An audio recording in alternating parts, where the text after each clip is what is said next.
Okay, now it's camera's rolling. You want to add that on? Okay, there we go. There's the last one here. Okay, this is online. If you don't have one, if you have a computer, feel free to log into WebSmart. Okay, next week is exam number 3. So take it. So I'll open up the exam for, I think for a week, so you can take any time within a week. Okay. Okay. And the exam 3 will be focused only on contracts. So the past 3 weeks. Okay.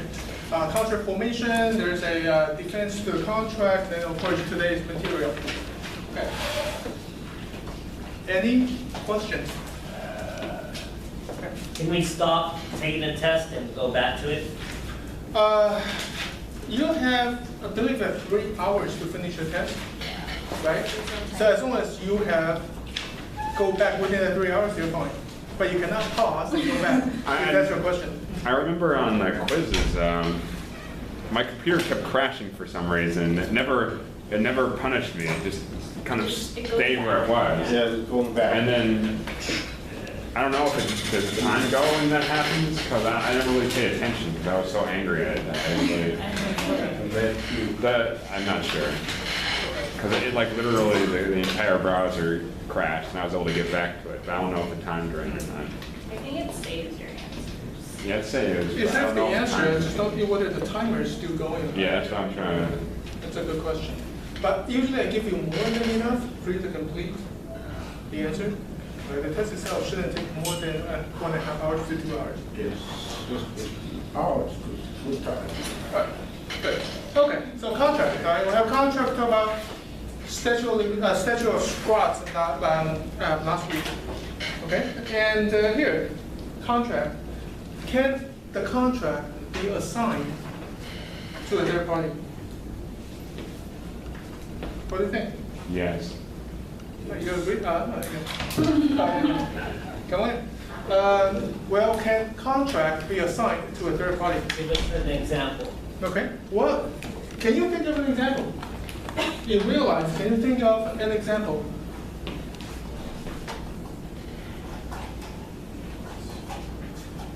Yes. Transferring the loan of a car to someone else, so they keep paying for it and they buy it eventually. Is that? Well, yes, that would be a perfect example, right? So you buy a car, for example, if you buy a car, you have a car loan, right? Don't ever get the loan at the dealership unless they have a special promotion, because otherwise it'll be very high interest. So San Mateo Credit Union has a very good offer, like 0.199. What you can do, so what you do is you pay down a down payment, right? Depending on your credit score, okay, they will grant you this auto loan. Okay, now, but when you buy a car, if you have a balance on the car, you don't really get the title. Okay, you don't actually get the pink slip. The ownership of the car is not really yours. Okay, actually they put a huge lien. Okay, that's the bank. For example, some credit union.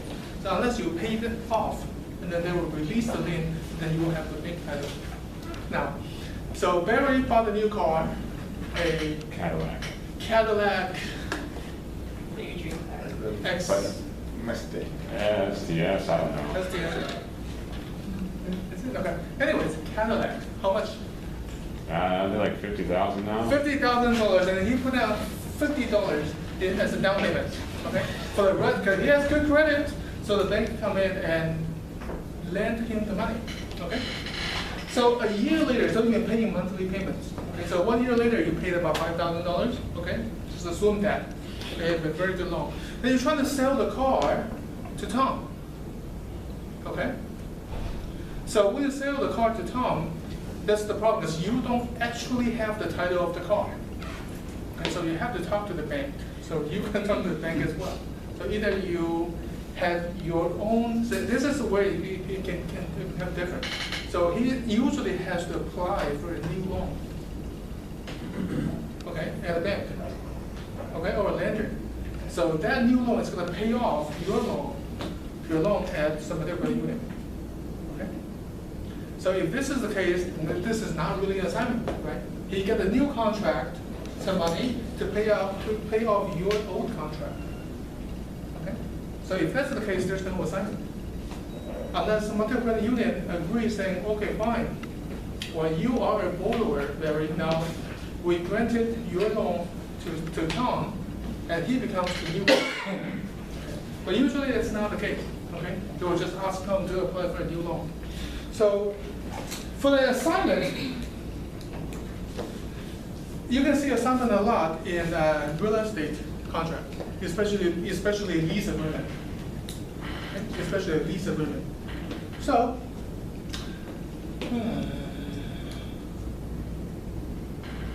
Ali, yeah. Ali, right?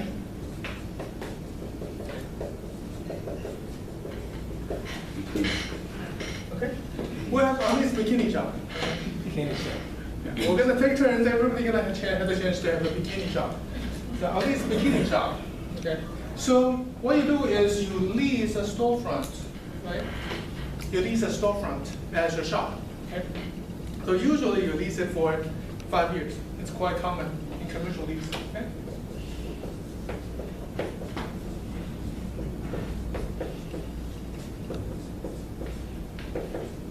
Okay, good time. Okay, it's a 5-year lease and $5,000. Math. Okay. 1 year into the lease, 1 year into the lease, he has no idea about beginning, so the shop is closing down. Okay, you're losing money, you're going to close it. Okay, but when you close it, who's going to pay the lease? You will, unless you transfer it. Right here. At least you are responsible for a 5-year lease. Okay? No, let me ask you this. Is your bikini shop new or old? It's brand new, okay. So it will say if it is a brand new shop and we will enter into a 5-year lease, what can guarantee your landlord's right? Because you're brand new, and we're gonna put this as a limited liability company, okay? Which means you close down your shop and you don't owe any of the liabilities incurred by the LLC, okay? So, which means if you close it down, you are not liable for a 5-year lease. So a landlord is not gonna enter into a lease agreement where the landlord's interest is not protected. So what would the landlord do to protect his or her right? The $5,000? Well, that's the monthly rent, okay? Remember, you have a landlord, you have a tenant.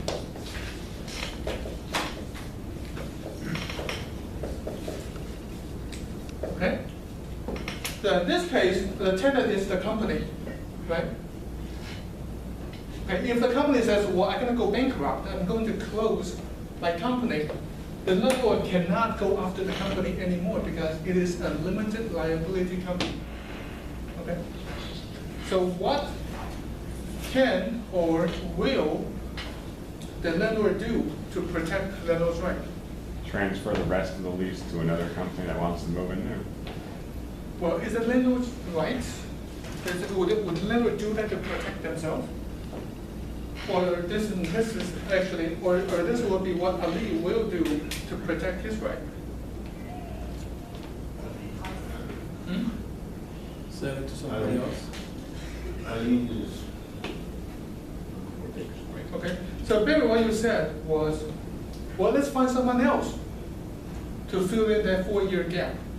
Okay, who's gonna do that? Landlord or Ali gonna do that? The landlord has to do that? I do. Ali. And Ali said, well, I wanna get myself off the hook, right? Oh. Let me find someone to stay, occupy this storefront and pay you rent, so I'm off the hook. Okay? But doesn't the LLC stop them from being on the hook to begin with? Exactly. So what should the landlord do at the very beginning? Not sign a lease with them? Well, yeah, I would. Well, there's new companies everywhere all the time as a tenant. But what can a landlord do to protect. You contract directly to Ali? That's right. That's right. So what Lenovo we're trying to do is, okay, this is a brand new company. You don't have a credit. Okay, your company doesn't have credit. Okay? So what can Lenovo do? Is Lenovo is going to hold you personally liable. Okay? So the contract will be entered, the lease agreement will be entered by your landlord and at least bikini shop. And this lease agreement will be guaranteed by you as your personal, as a person. Okay?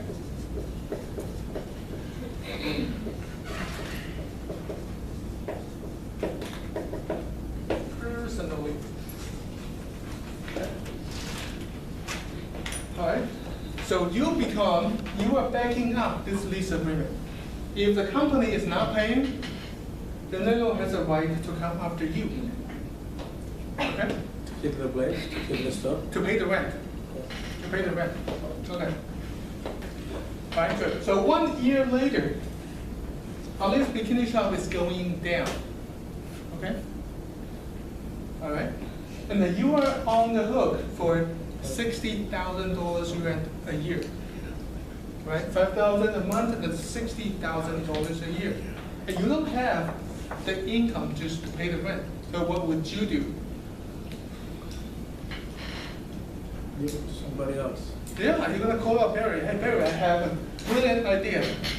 Okay? This idea is to sell bikinis. Okay? Why don't you come and buy my business? Alright? And then I have a great location, very cheap rent. If you want to come over, I can sell you everything, you can take it over. Okay? Yes. There's one way to do it. So what you're trying to do is trying to assign that lease agreement to someone else.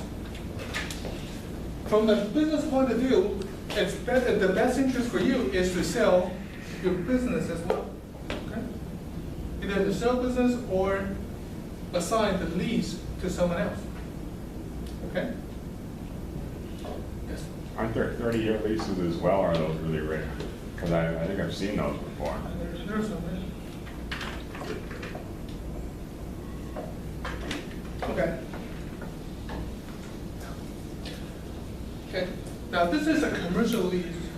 Now let's think about a residential lease.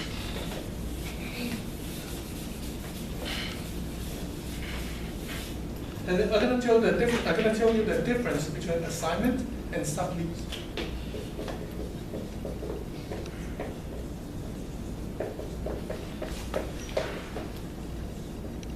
Okay. Anybody rent here?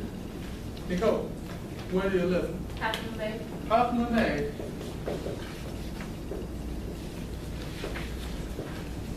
A room, apartment or a house or A small house. a small house? Ooh. It's a back house, so I think it's that fancy. Beachfront? It's not beachfront. Not beachfront. How much if you don't mind asking? $1,550. Okay. Okay. All right. Just by yourself? Yeah. That's Okay. Okay. Party house. Okay. Buddy house. All right. So do you work? Yeah. Okay. So Nico works and comes to school here. Okay. And next week, Nico received a job offer that pays her $500,000 a year in Nevada. Okay, Las Vegas. Right? And you have how long is your lease? It's month to month actually. Okay, let's just assume that this is going to be a yearly lease. Yes. All right, and you still have 11 months left.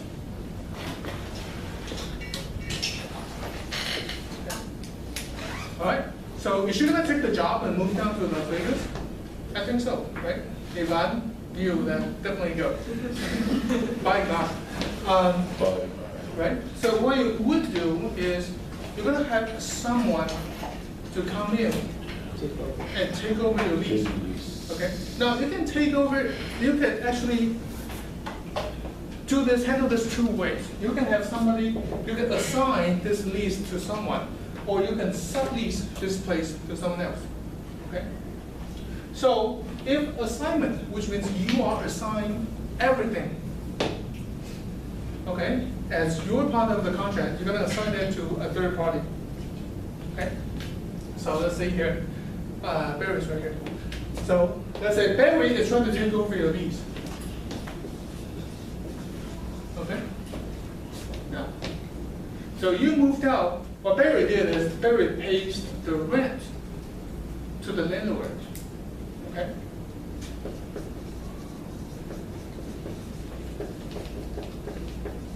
Okay? And you are completely out of this equation, and this will be an assignment. But if Barry pays Nicole $1,550, and then Nicole gives the money to the landlord, and this will be a sublease. Okay? For an assignment, Nicole is completely out of the old agreement. Okay, old lease agreement. And this, Nicole is still a party to the original lease agreement. Okay? So that's the difference between assignment and sublease. If there's an assignment, if Barry doesn't pay rent, can landlord go after Nicole for the rent? No. No. But if Barry is subleasing from Nicole, if Barry doesn't pay rent, so eventually goes to the landlord, can landlord come after Nicole for the rent? Yes. Yes. Okay? So there's a substantial difference between assignment and sublease. It's only really worth it if you're getting more than you're giving the landlord. Like if I was giving Nicole $1,650 instead of $1,550, because that way there's a profit in it, because otherwise there's just a lot of liability in there that's not really worth the cost. Or she can sublease to two different people. Okay. All right, any questions about the assignments? Yes? Yeah, I have some. Okay.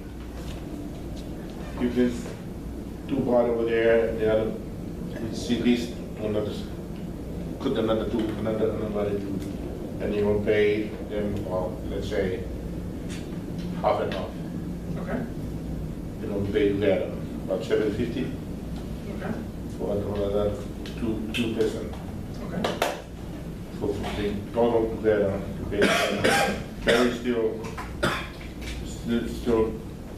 the landlord come out to Barry the money, the amount of the money. So there are two tenants, right? Yeah, two tenants over there. Each pays $775. Yeah. Okay. And is it Barry and who else? Nicole? Nicole. Okay. And another friend. But Barry moved to Nevada. Let's say he just, get the other person asks, yeah. I said, okay, how about you pay me $750? Okay, so that's the scenario, okay? Nicole pays $775, Yeah. and Nicole is what? No, this is a better way to do this. Barry pays to Nicole Yes. $775, right? Yes. And then Nicole pays to $1,550 to the landlord. Yes. Okay? No, they never signed a new lease agreement or any lease agreement with the landlord. Okay? So if Barry doesn't pay this, Barry doesn't pay this. Okay? Which means Nicole can only have half for the landlord. Yes. Okay? Who can landlord sue? If you're the landlord is gonna sue Nicole. Nicole. Nicole is gonna sue Barry. Barry. Okay? Yeah. Nicole is gonna say, well, you can sue me, fine, landlord can sue me, but I'm gonna counter the laws, I'm gonna file a cross complaint against Barry Yes. to indemnify that $775. Basic indemnification means Well, fine, okay, I know I owe you money, but it was not my fault. Somebody. So why would landlord sue Barry? There's no contract here. No direct contract between Barry and the landlord. Any questions? Anyone?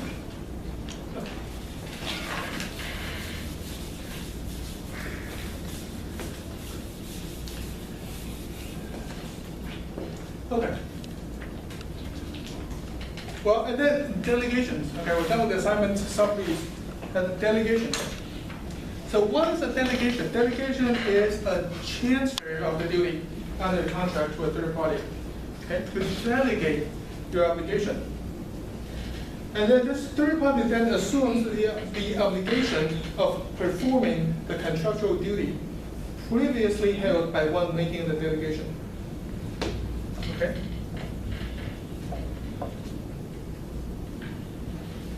Okay. So let's say here.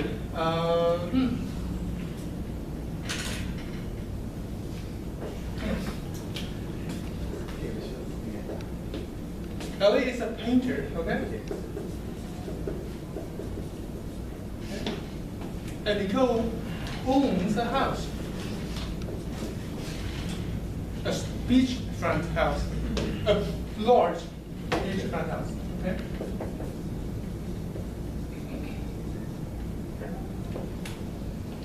So what Nicole does is Nicole hires Ali to come in and paint her house, okay? All right. Now, let's say here.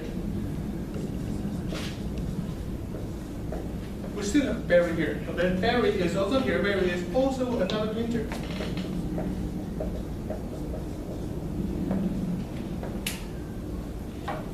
Okay.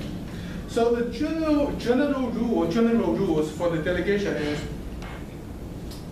any duty can be delegated unless the performance depending on the obligator, the person who is passing out that obligation that has a personal skills or talent or special trust. Okay.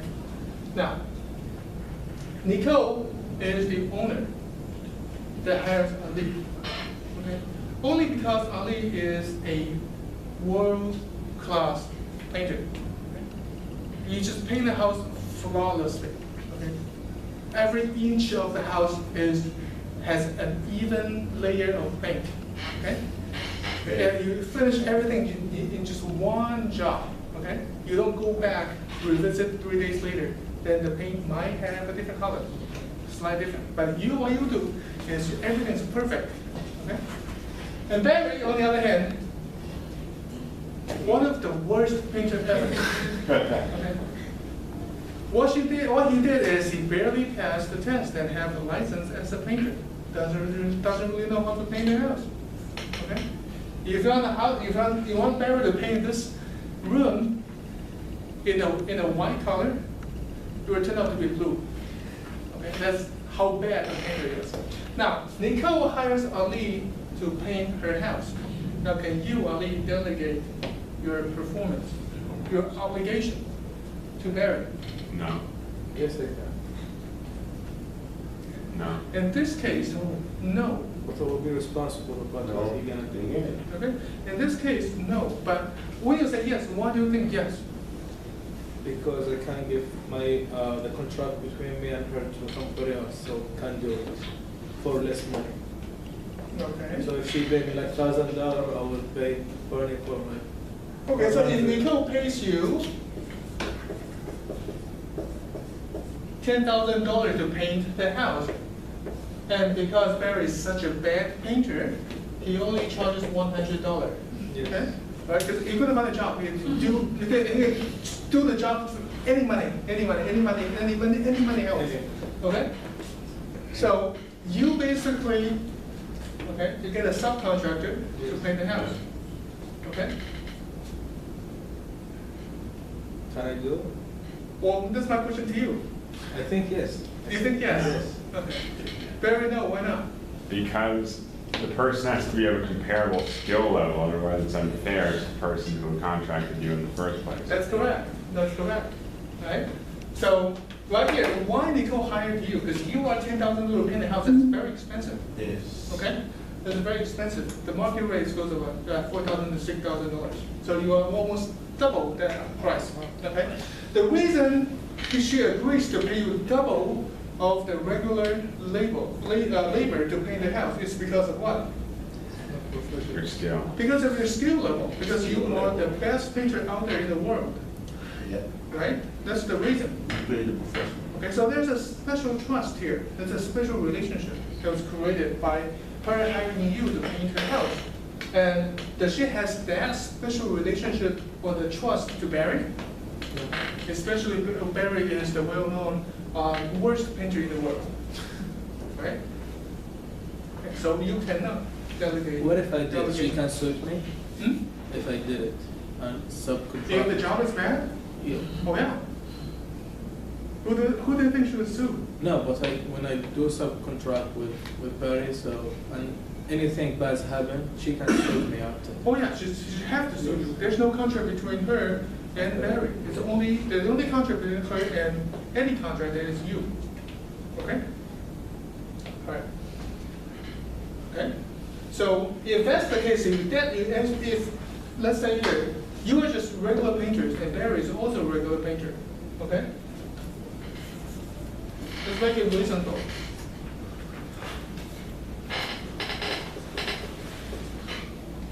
Okay, she pays you $5,000 to paint the house, and you get a subcontractor to paint the house for $45, and you pocket that $500 difference. Okay, the skill level are very similar. Okay, the end result should be similar. But what happened is Barry right here, he screwed up. Okay, he screwed up. Who is liable to Nicole? Is it Barry or Ali? It's you. Okay. But I can do subcontract with him. Oh right? yeah, you can turn around and sue Barry, right? No, but I can subcontract with him. It happens all the time. Because we are on the same level. Yeah, you can delegate your work. Questions? My experience with subcontractors, though, they take much longer, and they're usually, because they're getting paid less, they don't have as much motivation to do it as quickly or as well. Well, that's not just subcontractors. They happen to all contractors. Right? Why is when they got this job, all right, they have to secure the next job. Right? So they can have job lining up. Okay? So what they do is they spend 2 days on the job, and they go to the next job site for 2 days, and the next one for 2 days, and they come back to the first site for 2 days. Okay? He keeps everybody unhappy, but he has a job. Instead of putting all the laborers into the first job and finish everything in 2 days, and then he's gonna wait for 2 days to find a new job. And then he has a new job. So in 6 days, well, see, you see the difference here? So you either have continuous job lined up, or you have finished all the job and you wait to find a new one. Okay? So that's how a contractor works. Okay. Keep everyone happy. I liked when you said that. At least I did that. Okay. Third-party beneficiaries. Okay? Third-party beneficiaries. Doc, you married. How many kids do you have? Two. A daughter, I know, and Son. a son. How old are? Oh, I gotta, you're gonna have to tell me the real number. I have a 23-year-old Uh, and I have a 19-year-old. I know this is daughter, right? No, Oh, I'm sorry.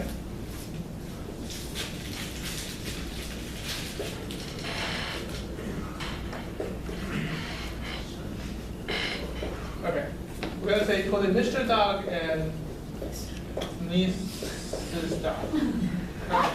Happy family, okay? And this is Dog Junior, and this is Miss. How's that? fine. Okay, happy family. Okay. So, anybody knows how living trust works? Do you have a living trust? I have one with my mom. My mom had a living trust in. Okay. Do you guys know how living trust works? Okay, what's the purpose of a living trust? Okay. What is it? Okay. Did everybody ever heard of the term probate? Probate? Yeah. Okay. So what's probate? Probate is when the government takes over property. Oh, yeah, you can say that. When the court takes over, The courts, yeah. takes over property. You know, court has different branches, right? You have civil jurisdiction, you have criminal division, you have family law, you have juvenile, you have probate. Okay? So probate court does is if somebody passes without. Thanks there, Andrew. Okay, you- So, I'm not gonna die in this story, am I? hypothetical, someone who might die. Okay. Okay. So probate is when somebody passes without a living trust. Okay. Whether the guy has a will or doesn't have a will, that is irrelevant here. Okay. If somebody passes without a living trust, and if there's assets over a certain number, or their estate has real properties, and the court will say, wait a minute, let's not distribute the estate yet, even though there's a will. Okay, we're gonna freeze everything under the sky, the deceased, we're gonna freeze his bank accounts, we're gonna freeze his, all the assets, real property, nothing can be transferred until we figure things out. Okay, until we figure out who gets what, until we figure out who will contest to the will, who wants to challenge the will. Okay, that process takes about anywhere between 8 months to 18 months. Okay, nobody can touch the asset. That's just one problem. Okay, 8 to 18 months. Also, it is very expensive. Probate has a statutory attorney's fees provision. Okay, there's a law. So for $1 million house, the attorney can get roughly about 30,000 attorney's fees, and that's only the attorney fees. And you're gonna add the court fees. So about 3%. It's a decreasing scale. Yeah. 4%, 3%, 2%, 1%. Okay, for every $200,000 you increase. Okay, you decrease. But it's about, I think, $32,000 for the attorney's fees, and pretty much the same amount of fees for the court fees. So looking at $50,000 in total in expense for a $1 million estate as probate. Okay? So to avoid this from happening, people create living trust. Okay? So anybody have any question about probate? Okay? All right. So now people create a legal person. Okay? So we legally create a person, what we call the living trust. Okay? In this case, in this family, we're going to call it Mr. and Mrs. Stock.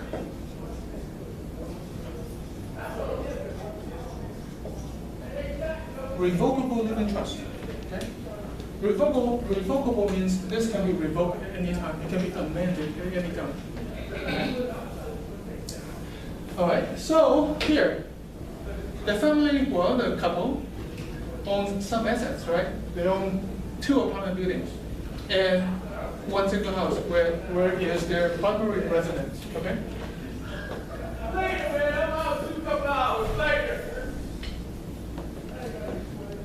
So before this 2 buildings and 1 house,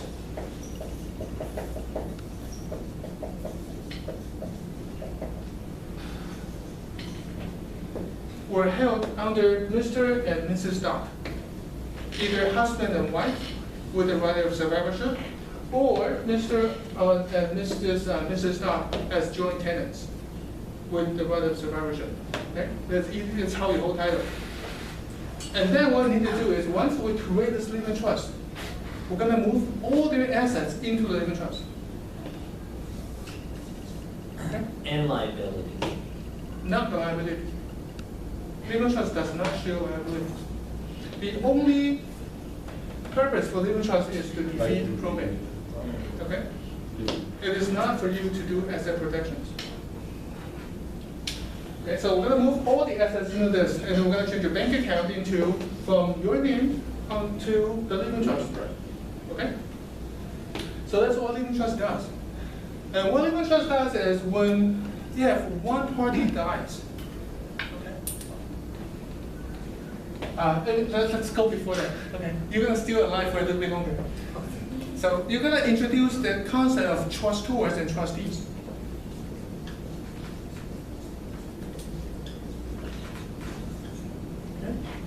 In this case, Doc and your wife, you will be the trustors because you are the person who create the trust. Okay? And then you're going to put all your assets into the trust. So what you do about the houses, you file another deed, record another deed with the county. Okay? It's called the trust transfer deed. You move everything into the trust, and then initially you and your wife will be co-trustees of the trust. So co-trustees are the manager of the trust. You're gonna have all the power that you have as if you are the owners of this 2 billion, of this 3 billion, and all of your assets. And you have power to take out the loan, mortgage, equity, invest, buy, sell. You have all the power you have, as if you are just the regular owner. Okay, because this is your assets. Even though it is put in under a living trust, you still want to retain all the power to manage. You get to do that without living trust. Oh yeah, but it does not defeat the probate. The living trust, the reason is to defeat this probate. Yes. I've seen properties where there's both the living trust and the names of the people on it. That's fine. So it's 3. Does that have any advantage or? No. No, what happens is only because, for example, one of the house. So I'll say this house right here is owned by 3 people. Doc, Doc's wife, and me. Joint Put them in tenant. my house. We just bought a house as an investment property, okay? Me and Jordan and 2 of you. We each own 1/3, okay? Right? So when Doc has their family trust, this will become, the owner will be the trust as 2/3 of the interest with Andrew, 1/3 as joint tenancy, the joint tenants. Okay? So you see who holds the title now? The trust and me. Well, I meant in my example, it was the Mr. and the Mrs. and the trust fund. Oh, no, then you really did really wrong. Does that cause issues or is that? No. This is how we write it. So when we do this, so we do a trust transfer deed, okay? We're converting the title. We're conveying the title of the house from Doc and his wife into a living trust. So we're gonna say, Doc and his wife, as husband and wife, hereby grants this property to Doc, Mrs. Doc, comma, co-trustees of the living trust. Okay, so that's why you see their names. And why? Because we need to know who the trustees are. Because trustee has all the power to manage this trust and this property. Yes. So the trustor is the person who makes it and the trustee is the person who receives it, or? So trustor is the person who creates the trust. And trustee is the person who manages the trust. Has all the power to manage the trust assets. Okay? Now who's living here? We have beneficiaries.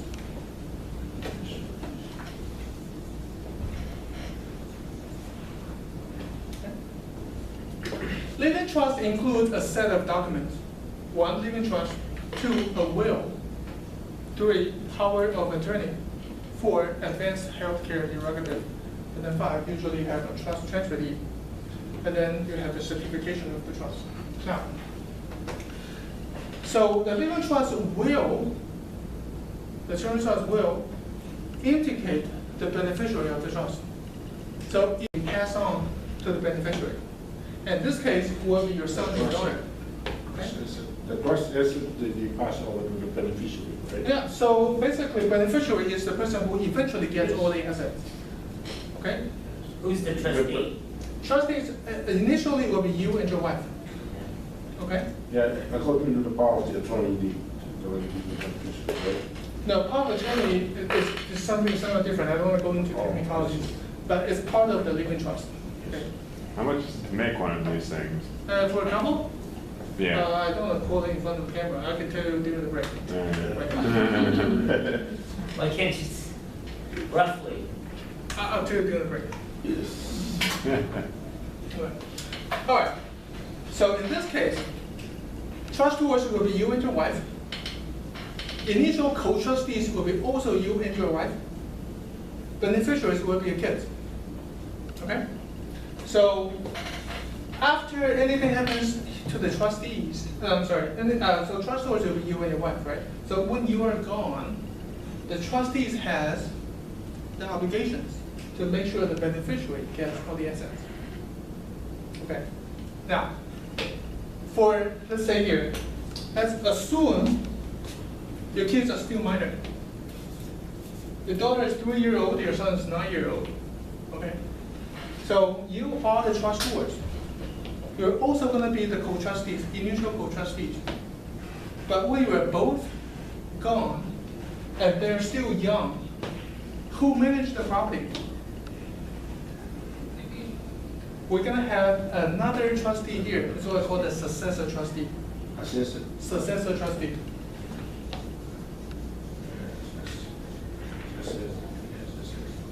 Successor trustee.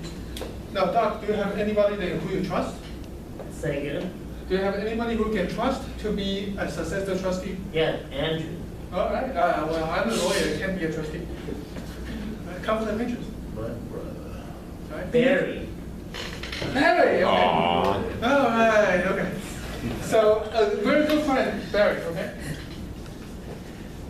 So Barry will be successor trustee. Usually will have a couple ones. Okay. And what if anything happened to Barry? What if all three of you went on to a cruise and the ship is gone? So realistically speaking, you have co-trustees who have the first successor trustee and who have a second successor trustee, just in case. Okay? Now, so for example, hypothetically speaking, Mr. and Mrs. Doc, Yeah.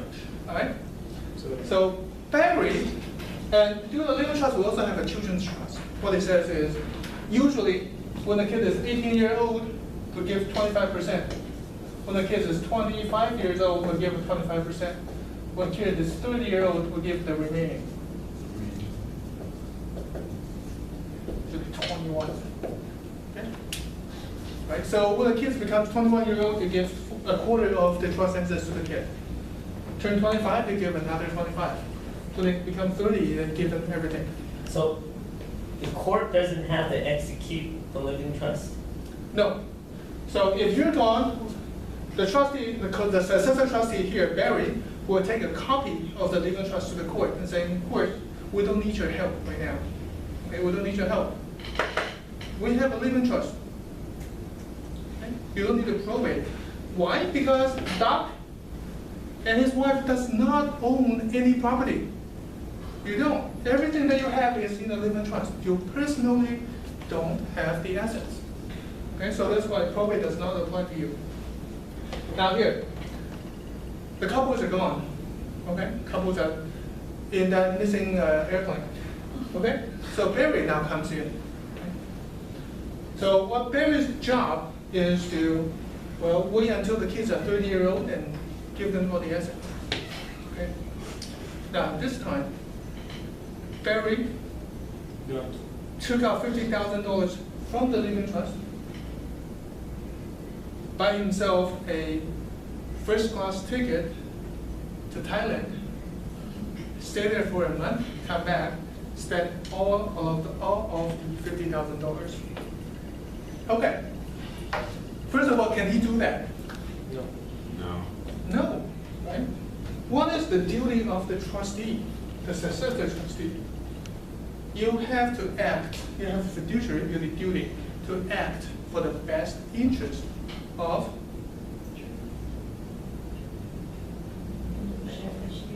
beneficiaries, right? Yes. What if someone put that money in a mutual fund? Would that be in their best interest? Because it could gain percentage. Now, when you become a successor trustee, okay, and when Doc and his wife is gone, then you are the one who is in charge. Now you have the right to manage, to invest, to take out loans, to borrow money, whatever you want, as long as you are acting for the best interest of the beneficiaries. Okay. If your investment lose money, you don't owe any liabilities. Because you have a good intent trying to get a few dollars, put the money into the mutual funds, right? And that itself is not, you're not liable for that, for losing for a bad investment. But if you take the money for your own benefits, okay, and then you are in trouble. Or if you try to gamble in Vegas or something like that, you'd be in trouble. Sure. Although there is a chance you might win. Couldn't that be a good defense? Did anybody call gambling an investment? What if you're good at like counting cards or? Then you'll be reading barred people from poker? going into the casinos. Yes. Can beneficiaries then sue a trustee if the money's been missing? Ah, there we go. Okay. Now what we said is she's a step ahead of me. So right here, what I said is the trustees misbehave, right? Then who can sue the trustee? Who monitors the trustee? The court. Hmm? The court. The court is saying, well, it has nothing to do with it, right? Because what we do is we take a copy of the living trust to the court and say, court, we don't need your help. We doesn't need to go through this process, lengthy and expensive process. Okay, that's why we have the living trust. Now here, who monitors the trustees? The lawyer. I guess when they get older, I don't monitor what he does every day. I don't know he went to Thailand.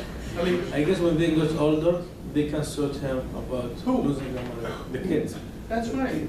Okay, beneficiary has the right to sue the trustees if the trustees didn't act for The benefit. the beneficiary's best interest. But they're 3 and 9. Well, down the road, maybe when they're 20 and Say it's too late. 26. Well, then you're gonna go after him personally. He went bankrupt. But then, yeah, then you're just too bad. Right? So what you can do is the beneficiaries can petition to the court, saying, I need court to appoint a new trustee.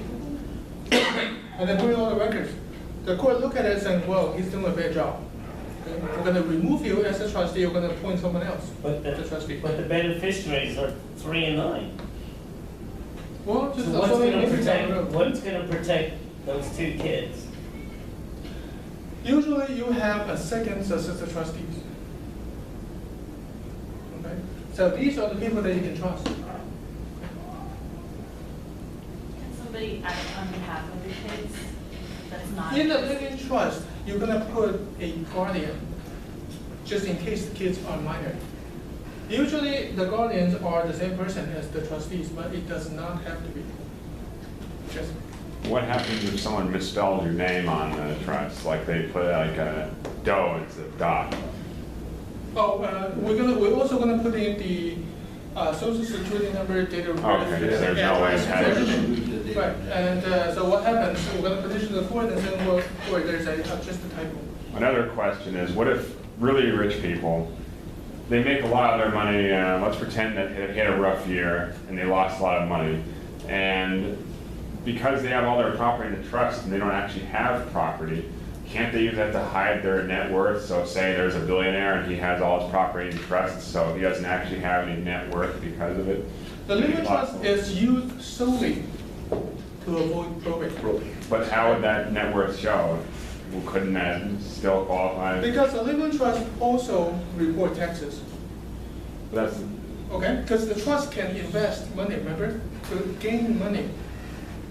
Okay, now when you file taxes, we don't get a new tax ID, even though you can, but we don't get a new tax, we don't get a new tax ID for the living trust. What we do is we're gonna use DOC, Social Security number, as tax ID for the living trust. So you don't own it, but you still have to pay the taxes on it. Yeah, But you still technically own it because you pretty much are. realistically, you are owning all of the properties, but just in the eyes of probate court, you do not own them, okay? So you avoid probate. Okay. Now, this is what I'm trying to say here.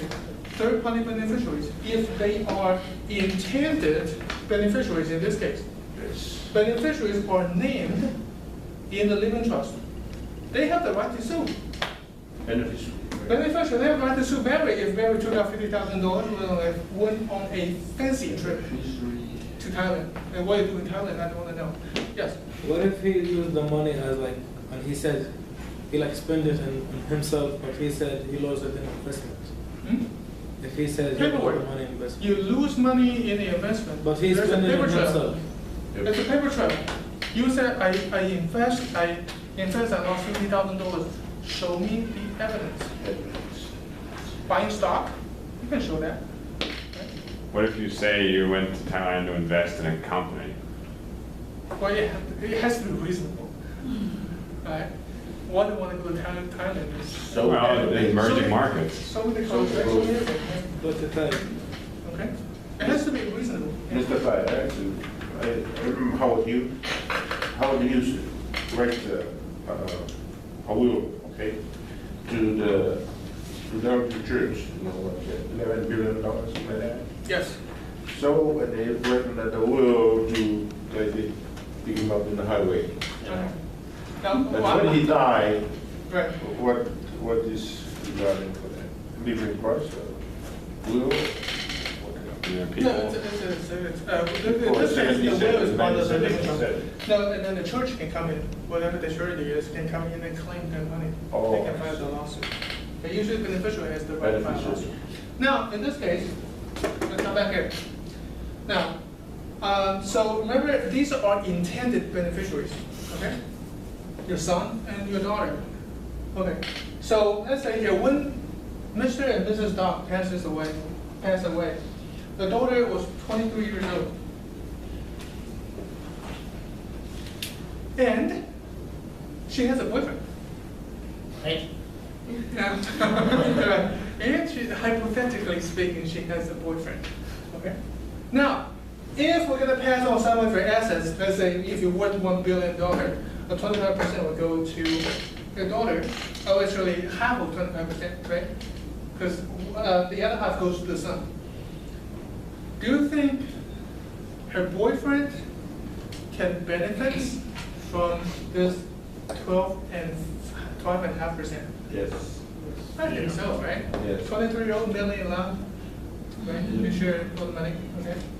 So in this case, the boyfriend might become a incidental beneficiary. Incidental.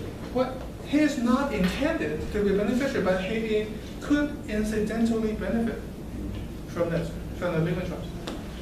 Okay. Now, if Barry goes on that fancy trip to Thailand, can the boyfriend file a lawsuit against Barry? no. No. But can the daughter, yes. Miss Stock, file a lawsuit against Barry? Yes. Yes.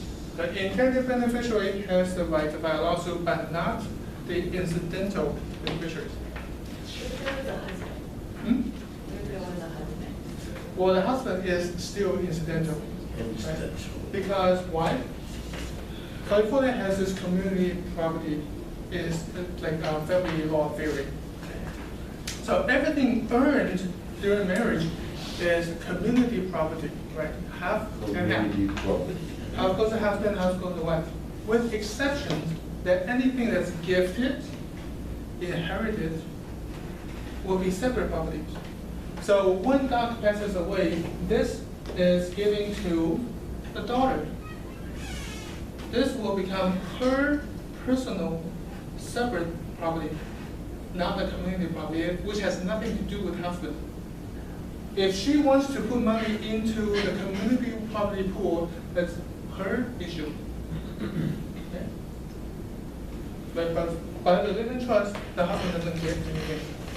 Yes. I know with Howard, you brought up Howard Hughes earlier. People were fighting over his money. I think there was still a little bit left over, like into the mid 2000s, and they were just like random people who would pretend to be like one of the love childs of him and I don't know, Katharine Hepburn, and they would just pop up and try to claim money. Let's assuming Doc favors the daughter more than son.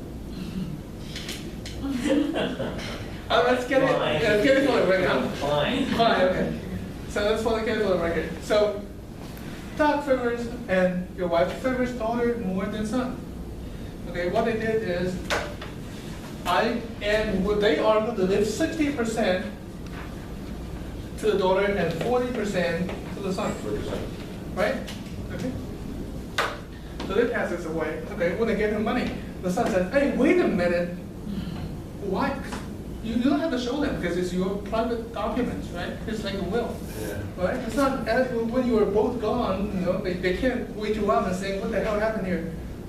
Right? The son is like, wait a minute, how come I'm getting 20% less? Okay, there's no way for him to dig you up.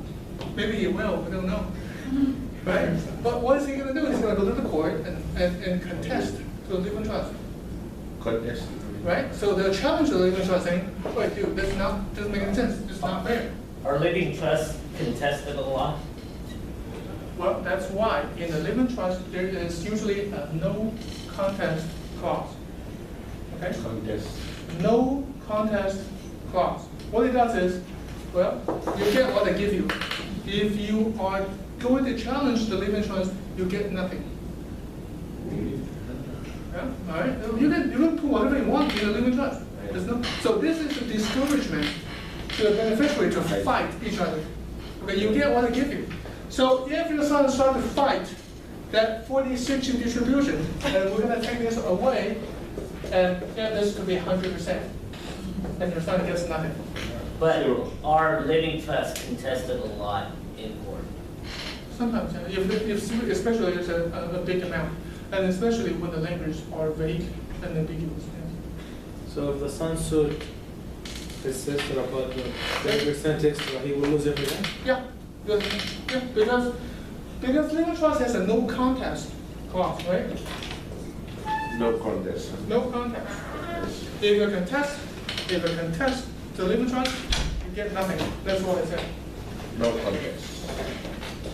Can you have a clause in the will or the living trust that says that you can't sell the property no matter what? No, Or they you have the right can't to sell sell. it for the property? No, they have the right to sell because one, the initial trustees are themselves. They want to retain the power to sell. Well, I meant for the beneficiaries, like any way to prevent them, like, could you like limit what they can do if it's No, like? that's against public policy. Because the law in America favors the transfers and also called the alienage of the properties.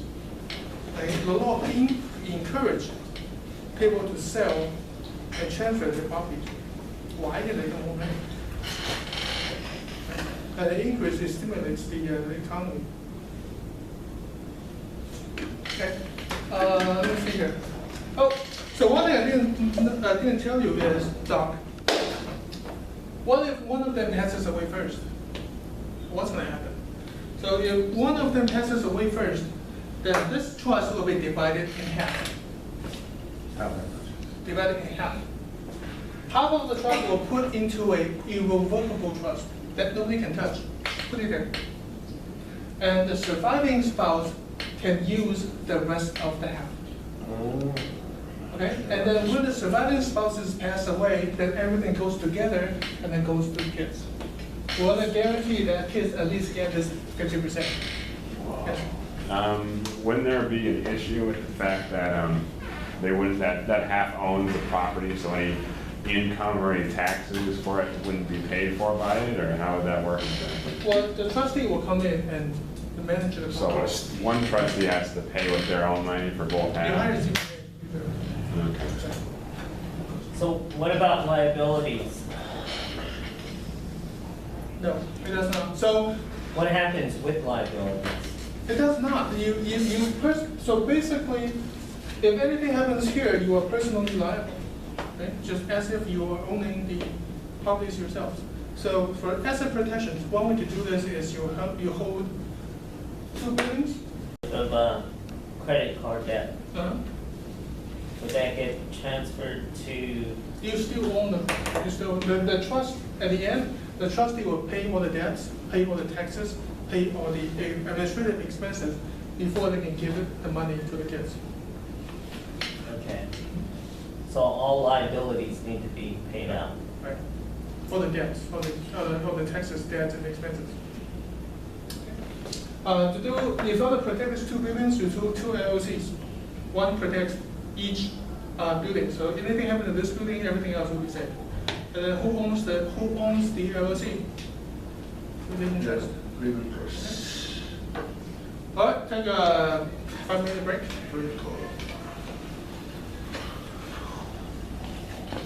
We have to be there. Let's do it. Okay. All right. Okay, let's have your attention. So, a contract obligations, a contract duty, contractual duty can be discharged. Okay, can be discharged.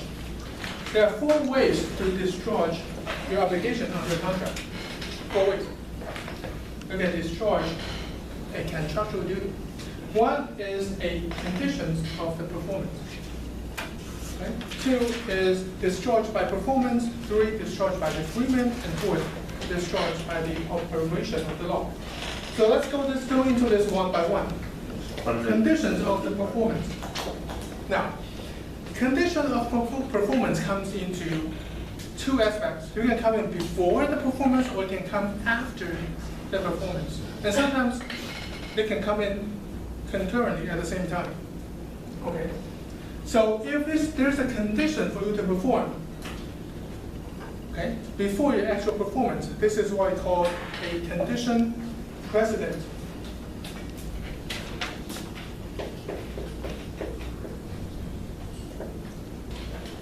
Okay. Condition precedent. What it means is a condition must be fulfilled before a party's promise becomes absolute. Okay? All right? So a condition must be fulfilled before a party's promise becomes absolute. So that you must perform. So if this condition is met, then you must perform. Okay? So, well, let's see. Melissa owns a house. Sorry. Nicole owns a house. Barry is the painter. Okay? So there's a contract between them.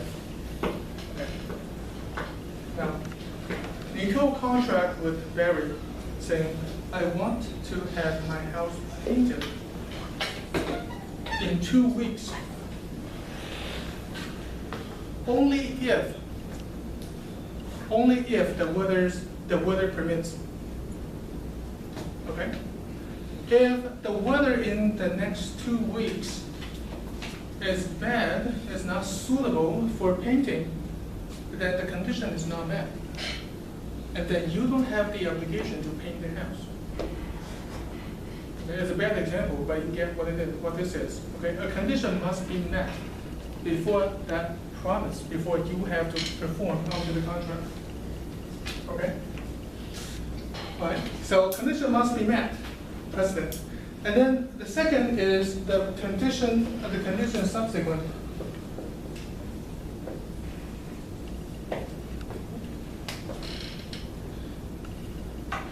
What it means is a condition, if it occurs, that you will terminate a party's absolute promise to perform.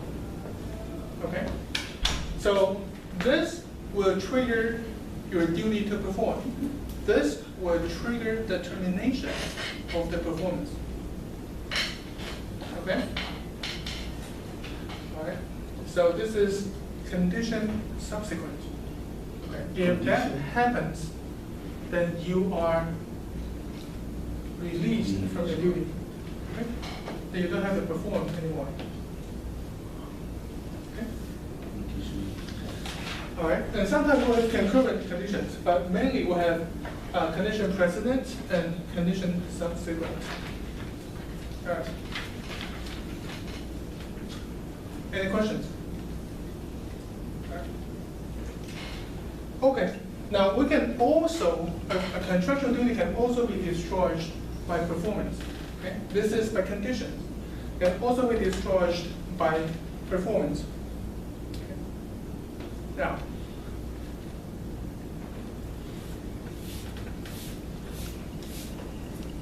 Nicole hires Barry to paint her house. If Barry paints the entire house and finishes the job, is he discharged from his contractual obligations? Yes. Yes, right? You are hired to paint the house. When you finish painting, your job is done. Your part of the contract is over, right? Okay? So then you are discharged by your completion of the performance. Okay?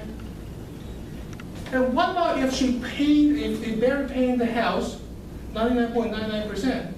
The only thing he didn't paint is this 2x2 right here. Do you think he is discharged from the obligation? No. No. It's not finished. It's not finished, right? It's not finished. But if he painted the entire house, the only thing he didn't paint is this 2x2 right here. Is this a major breach or this is a minor breach? Minor. It's a very minor. Okay? So the breach itself is not material. Okay? It's only a minor breach. What if it's the persons who are bored? Hmm? What if it's the very persons who are bored in the house? Like everything out of the entire house, they absolutely love that board, and it greatly disappoints them by the fact that that board wasn't painted. Well, then we're adding more facts. Yes. So, for example, you are having a party, okay? So Nicole is having a party. The reason you paint the house is to have a big party, okay? And in the front door, okay, and when people walk into the front door, what they see is there's a 2x2 right there, okay? It wasn't painted. In opposed to this 2x2, in opposed to the fact that this 2x2 is somewhere in your pantry, in your kitchen, where nobody can see it. It's also 2x2 here and here. Are they different? It depends on your expectation.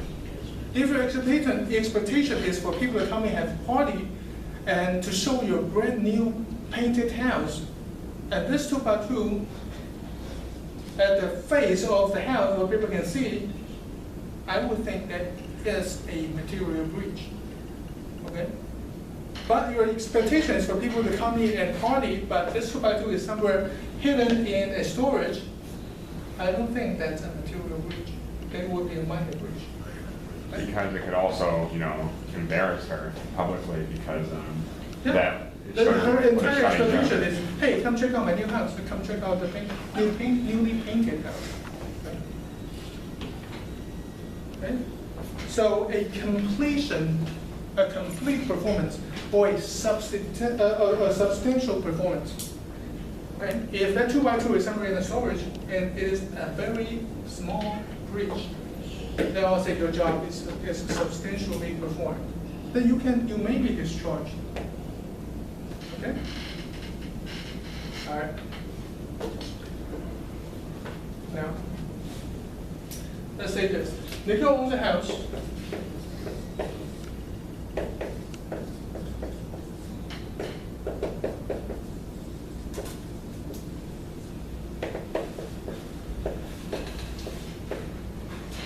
Nicole owns a house, right? Hires Barry the painter. Okay? Well, so Nicole says, go come and paint the house. Okay? You have until November the 30th to finish the job. Okay? Today is the 6th. Right? So you have 25 days. 4 days. Okay? 23 because it's really nice. So, November the 10th, 2014, right? 3 days and 3.5 hours later, Barry picked up the phone and called Nicole, saying, Nicole, you know what? I'm not going to finish painting your house. Okay? I got too many jobs, I really can't do it. Okay? Or you better find someone else to do it. I can't do it. Okay? And this is what we call the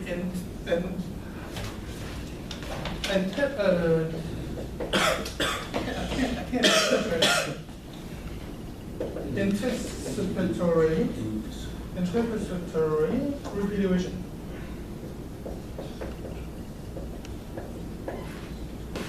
It is anticipatory repudiation. Okay? Anticipatory. So you are anticipating that Barry is not going to perform. Okay? He gave you a very clear statement that he is not going to perform. Okay? This is anticipatory repudiation. So what can you do at this point? I can just agree and just find somebody else. Yep, you can find someone else to paint the house. All right? Now, your contract is for him to paint the house before November the 30th. Usually, if he breached the contract, when can you sue? Only after November 30th, right? Because you don't know whether he's going to perform his job until that day. So you don't know whether he's going to breach the contract until November the 30th, right? Barry? What if they try to pull anticipatory repudiation a few days before the deadline? Okay, well, same thing. Even if it's like 1 day, or if it's like 11:59, 59 seconds? No, Still hold. there's no point assuming that facts. Okay, but the thing is, the difference for anticipatory repudiation is you don't have to wait until November 30th to file a lawsuit against Barry. What you can do is, as long as Barry gives you a clear message that he's not going to perform, then you can file a lawsuit against Barry on that day. You don't have to wait until the 30th. Okay? Oh, so you can sue them for that. Yeah, you do.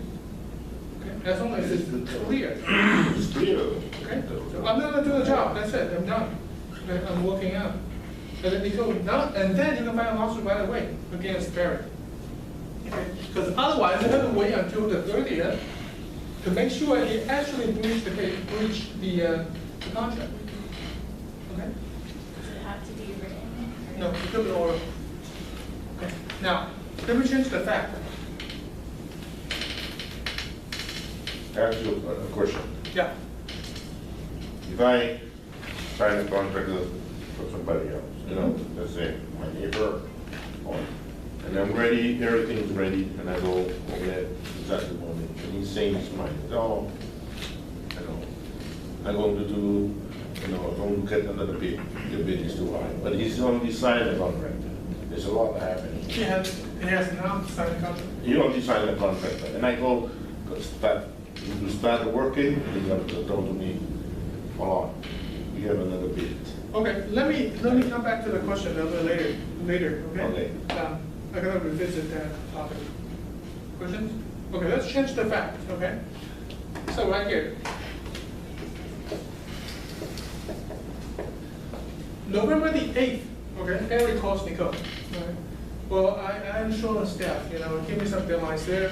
I think we're gonna delay the process again. I think we are going to push the deadline beyond November the 30th, okay? Nicole is not going to be happy about it, right? So Barry says, well, I am short on staff, okay? I just don't have the manpower to finish the job on time, so I probably need a new deadline, okay? Now, can Nicole file a lawsuit on that day based on anticipatory repudiation? Maybe. Yes or no? The answer is no, because he didn't say he couldn't perform. He said he's still trying to perform. What if he said he couldn't? Huh? What if he He said? did, or if he says, I'm not gonna do it, I couldn't do it, then it would be different. Now he's only asking for an extension. itself, asking for an extension, itself is not a clear message for non-performance. Yes, So what if it's one of those people who keep pushing back the deadline happens all the time. and you can't do anything about it? Hmm? Or even still have a breach of contract. Even if they take, even if they give a valid reason? What kind of valid reason? I don't know, oh, someone, We're gonna go into that. we're short on manpower, they just keep saying that over and over again. It happens all the time. So they Is it can, worth it to sue them? that's legal protection or somewhat? No. Well, you can sue them, but how much can you get for it? Yeah, so- How much can you get? Okay. So, the biggest advantage for anticipatory remediation is that you can file the lawsuit right away. Okay? Now, so, third type of discharge will be discharged by the agreement. Okay?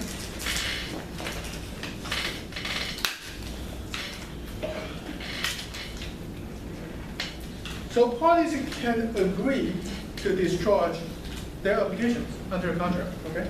One is by rescission. So parties can mutually cancel, rescind the contract, rescission. Okay, they can just cancel it. Okay, Barry calls Nicole saying, well, I can't really do it. Nicole, I need until Christmas to finish the job. Okay, Nicole says, forget it, don't come anymore. Okay, I'll hire someone else. Okay? Only because there's only been 2 days, fine, I'll let you go. I'm not gonna go after you for that 2 days. Okay, I can find someone else to do it. So they'll mutually agree to cancel their contract, and then you don't have to perform under the contract, and Barry doesn't have to pay under the contract. You don't have to pay, he doesn't have to pay. Or two, it could be by novation. Okay? What is a novation? Novation means a new party now comes in and substitute for one of the party. And a new contract is formed. Okay? It leads into a new contract. So in this case, Barry said, well, because I'm so sorry, I cannot do it. Okay? As understaffed, I couldn't do it. If you really want me to do it, I need until December 25th. Okay? But Barry says, okay, but I know I'll leave. Okay? Just as a good painter as I am, okay, why don't I bring Ali in and I know he can finish the job before November the 30th? Okay?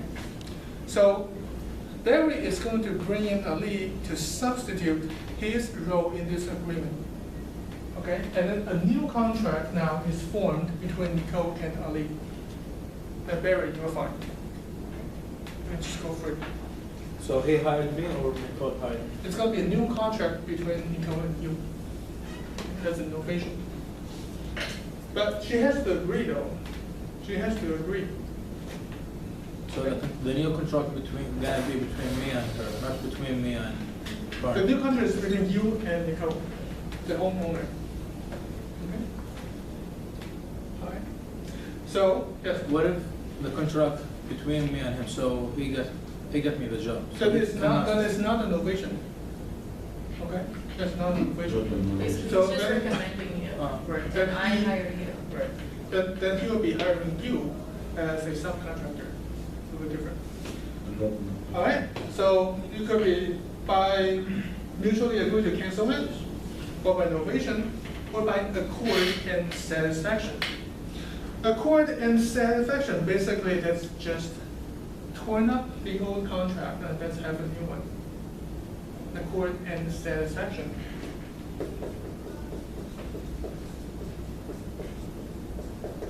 Accord and satisfaction. So in this case, we'll be okay. Barry calls Nicole saying, well, on the 8th, saying, I can't finish, okay? What I can do is I need until December 25th to finish it, okay? Nicole says, well, I cannot give you December until December 25th. I'm having a big party and that's why I'm having the house painted. But if we can finish delivered before December the 15th, December 15th, I'm making it work, okay? So you guys talked about it, that's compromise. Okay, and then you reached a new set of terms. Okay? So this becomes a new contract. So accord and satisfaction, basically just saying, well, both sides agree to modify the contract and then put that into a new contract. That's accord and satisfaction. Is that why some companies are scared to give you a deadline, or scared to oblige to a deadline? What kind of contract? Well, I don't know, like a repairman or, auto mechanics or body If shops, things a like time that. period is not specified in the contract, it has to be a reasonable time. Right? Is that why they're usually afraid to give you the exact time? No. And sometimes it's hard to estimate. Okay, sometimes you go and order a new window. Okay? All right, so I'm going to Home Depot. Home Depot saying, well, I'm going to order you a new window. Right? Sometimes there's a delay on the manufacturer. Okay? But they cannot say, we're going to delay it for 2 years. That's not reasonable. Right? For a week, maybe.